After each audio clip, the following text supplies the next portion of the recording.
Ah, é muito bom estar aqui com os nossos queridos. Saudade dos irmãos.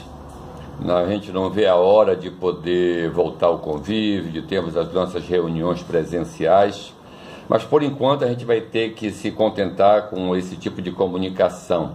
Eu espero que os irmãos estejam se comunicando com os demais irmãos da igreja, telefonando, passando mensagem, fazendo comentários acerca das pregações dos pastores da igreja ou outras pregações que os irmãos porventura estejam assistindo, que a gente procure preencher o nosso WhatsApp, as nossas mídias da igreja, mas com comentários frutíferos, que às vezes a gente ainda vê algumas coisas que para mim são irrelevantes.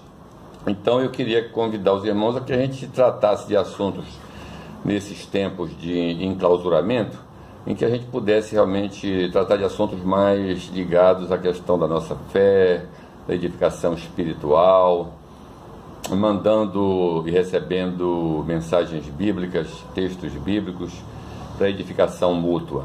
A reflexão de hoje eu gostaria de ler um texto aqui de Mateus, lá no capítulo 17 de Mateus.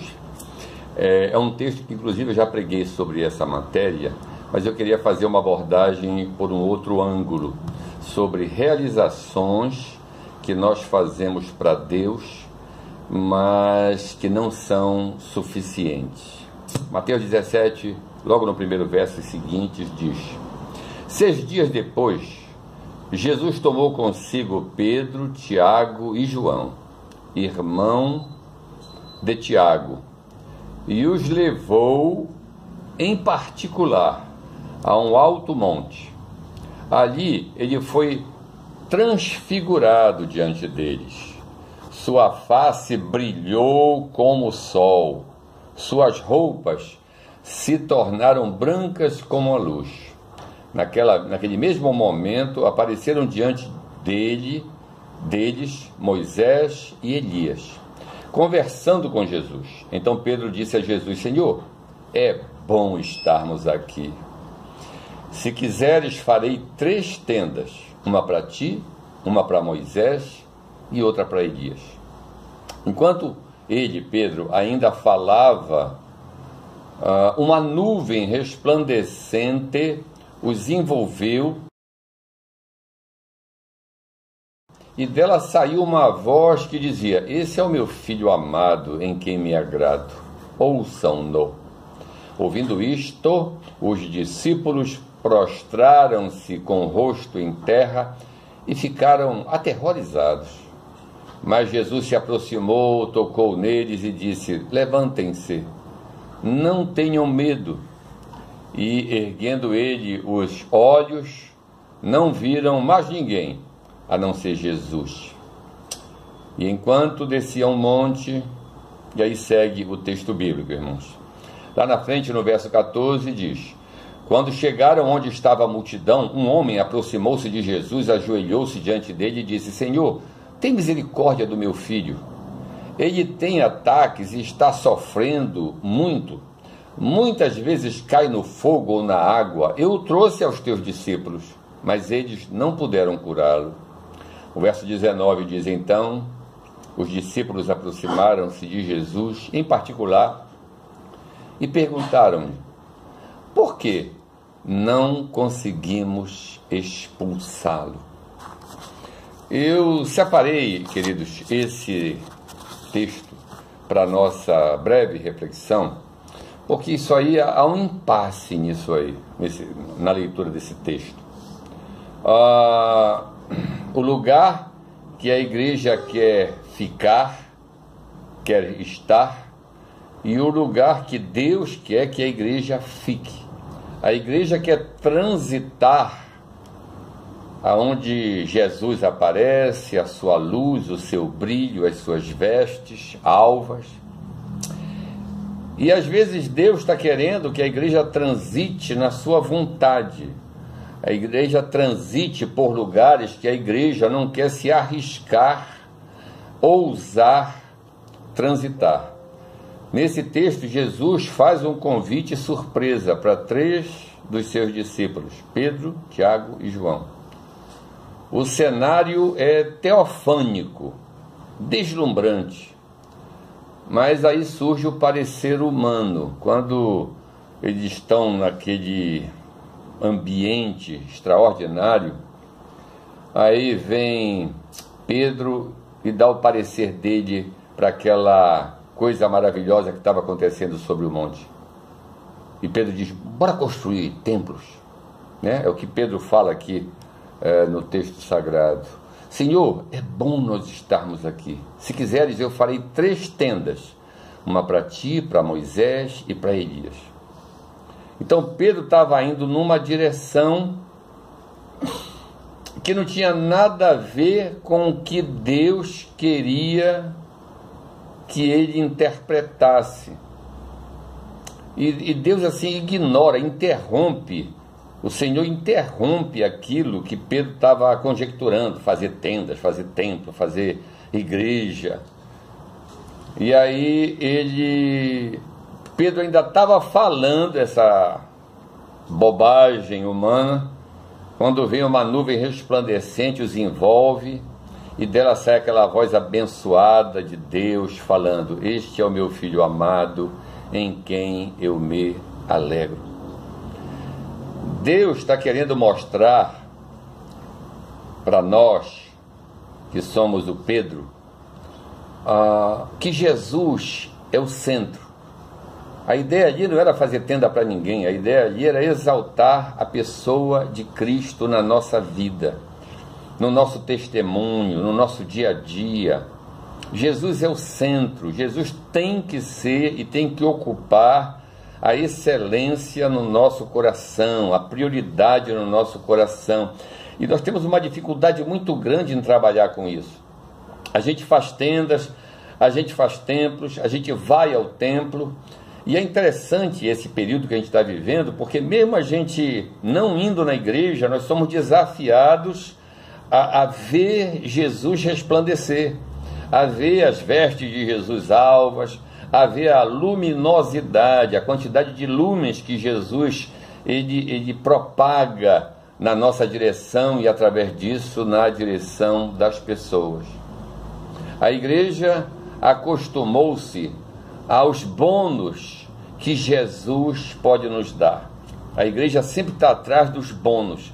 Nós temos dificuldade e teimamos em rejeitar os ônus da nossa missão aqui na Terra. Então eu fico me perguntando por que nós temos tanta dificuldade em entender que a gente tem que perder para poder ganhar, que a gente tem que sacrificar alguns e às vezes muitos das nossas ambições, das nossas vontades, para que prevaleça a vontade de Deus na nossa vida. Lá em Filipenses capítulo 3, a partir do verso 7 diz, mas o que para mim era ganho, reputei-o por perda por causa de Cristo. E na verdade tenho também por perda todas as coisas, pela excelência do conhecimento de Cristo Jesus, o meu Senhor, pelo qual sofri a perda de todas as coisas e as considero como escória, para que eu possa ganhar a Cristo. Queridos, o que Paulo está dizendo para nós é que nós temos, além dos nossos objetivos, dos nossos alvos pessoais, que são a questão profissional, familiar, sentimental, e tantos outros alvos que a gente tem na nossa vida, nós temos a tarefa maior na nossa vida de viver o Evangelho do Reino no nosso cotidiano. Isso é que torna a nossa missão um grande desafio para a nossa vida. Nós temos tarefas na nossa vida, temos tarefas aqui nesse mundo, mas não existe missão mais nobre do que testemunhar os feitos do Evangelho na nossa vida. Se essas realizações de Deus não estão acontecendo, que esse tempo de crise, que esse tempo de vírus nos force, nos leve a nos desafiarmos a viver o Evangelho no nosso cotidiano, mesmo longe da nossa tenda, mesmo longe do nosso templo, vivendo a igreja individualmente. Quando o rosto de Jesus não brilha como o sol, como disse o texto bíblico, quando as suas roupas não branqueiam como a luz, quando não aparece ninguém para nos inspirar, como Moisés e Elias, naquele quadro visto por Pedro e pelos demais discípulos, quando ao invés de nuvem resplandecente, a gente só vê nuvens pesadas, aí é a hora de nós testemunharmos a nossa vivência com Deus. O que a gente tem de relatos de crentes que não estão sabendo lidar com essa situação é algo que preocupa. A igreja não deve estar sabendo cumprir o papel dela de fazer com que cada ovelha seja o templo de Deus aqui na terra. Ainda em Filipenses, capítulo 1, verso 12, para encerrar, diz assim: eu quero, irmãos, que saibais que as coisas que me aconteceram contribuíram para maior proveito do Evangelho, de maneira que as minhas prisões em Cristo foram manifestas por toda a guarda pretoriana e por todos os demais lugares. E muitos dos irmãos no Senhor, tomando ânimo com minhas prisões, ousam falar a palavra com mais confiança, sem temor. O que eu quero fazer um breve comentário é que Paulo usou a sua prisão, situação difícil, situação extremamente delicada, passando por privações terríveis. Ele usou esse período ruim na sua vida para evangelizar, para espalhar boas novas do Evangelho para a guarda pretoriana. Paulo estava preso, mas a sua alma estava soltinha, estava livre, estava feliz de saber que estava cumprindo o seu papel como servo de Deus. E o que me deixa triste é que nós, muitas vezes, estamos presos através da nossa mente.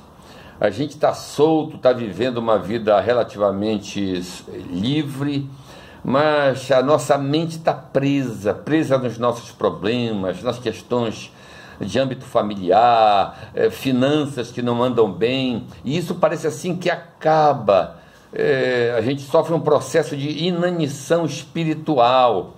Parece assim que muitos e muitos cristãos vivem uma vida amargurada, triste, angustiante, forçado pelas situações e sem essa reserva de graça de Deus através do Espírito Santo. Então eu vejo como enorme necessidade